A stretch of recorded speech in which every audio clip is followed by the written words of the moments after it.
Alright, what's going on, guys? Today we have some interesting news. It pains me to say it, but it looks like we have now begun the second great hollowing. Elden Ring DLC is nowhere to be found. And if you're out of the loop and happen to miss the Game Awards which happened last night, that was really the final chance we had to see a legitimate trailer for Elden Ring DLC, and as we all now know, there wasn't one. So now that that's the reality we have, we need to assess the situation, and we have a lot to talk about. There are some incredibly interesting details surrounding Elden Ring DLC that paint a picture which will likely surprise all of us about what might be happening behind the scenes. And even though we didn't get any Elden Ring DLC info, it was still a big night for FromSoftware and a major success for Armored Core 6, which also has its implications. So we're gonna break absolutely all of that down. But as we get started today, if you're hollow like the rest of us and want to stay up to date on Elden Ring news whenever it comes, then be sure to hit that subscribe button. And now let's break this down.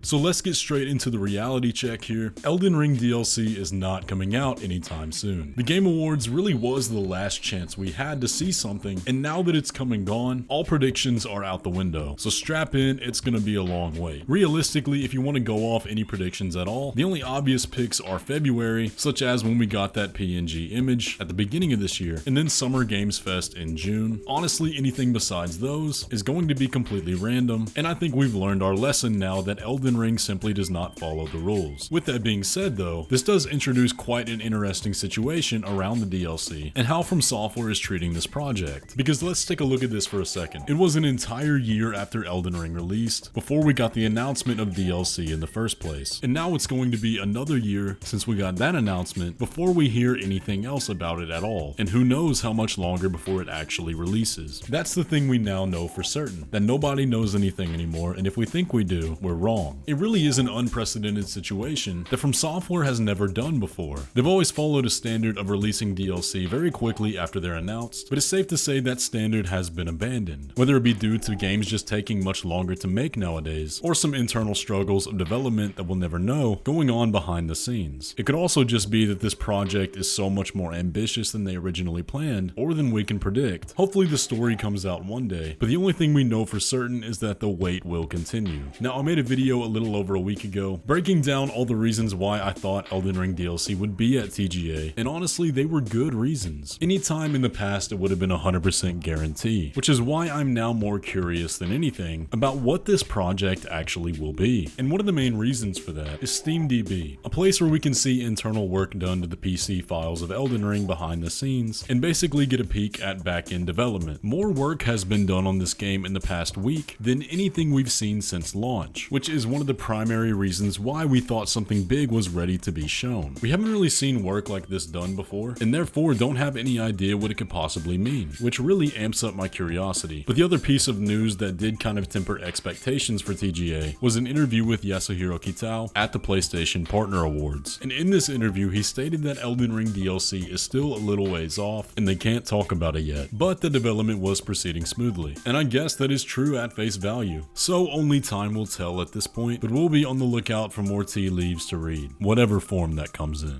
Now, before we talk about Armored Core, this makes a good point to mention future content plans. Now, it's no secret that the majority of this channel has been keeping up to date on the news. And while that's not going to change, in this period of downtime, I think we're going to make a much bigger focus on lore, understanding the full scope of Elden Ring, its story, its characters, and by doing so, preparing ourselves the best to understand what the DLC has to offer. Those are definitely my favorite videos to make, and I know a lot of you guys really enjoy those, but the idea is to transition from a lot of speculative content to more meaningful content, and hope y'all will stick around to watch that. But now let's talk about the good news of the night. FromSoftware did go home with the W at the Game Awards, securing the trophy for Best Action Game with Armored Core 6, an award I think is more than deserved and is going to speak volumes to the company, because the reality of Armored Core 6 was that the game was a passion project and never expected to sell super well. This was something that was acknowledged by FromSoftware themselves, as well as their parent parent company, since it was such a deviation from the Souls formula, which has earned them the majority of their success. However, AC6 has exceeded their expectations in more ways than just sales with this award, and I do think that communicates a lot to the team that the series is still worth investing in, which does appear to be something they're doing. It is all but officially confirmed at this point that we are getting more Armored Core down the line through job postings and statements by Bandai Namco, and if I'm being honest, I can totally see that happening before Elden Ring DLC. But again, with the way FromSoftware is right now, there's really no way of knowing. But anyways, that is pretty much all of the news we have. It is unfortunate. I'm sure everybody would have preferred to be breaking down a DLC trailer right now. I know I would, but it is what it is, and we're back to waiting. I don't want to dwell on negativity or anything, but I do want to propose the question to y'all. Since the DLC has taken this long to come out, how much content will it have to provide to meet your expectations? I've been thinking about that a lot personally, and I'd be lying if I didn't say that every day that goes by, my expectations get a little bit higher. And a second question I have for you is, how long are you willing to wait, and is there a limit to where you won't really care too much anymore? Personally, I think it's nearly impossible for FromSoftware to let us down, but we'll ultimately see. Anyways though guys, that's a quick video for today. Thank you all to everybody that tuned in to the TGA stream, but if you enjoyed today's video, be sure to leave a like on it and subscribe if you're new around here. With all that, I will catch you in the next one.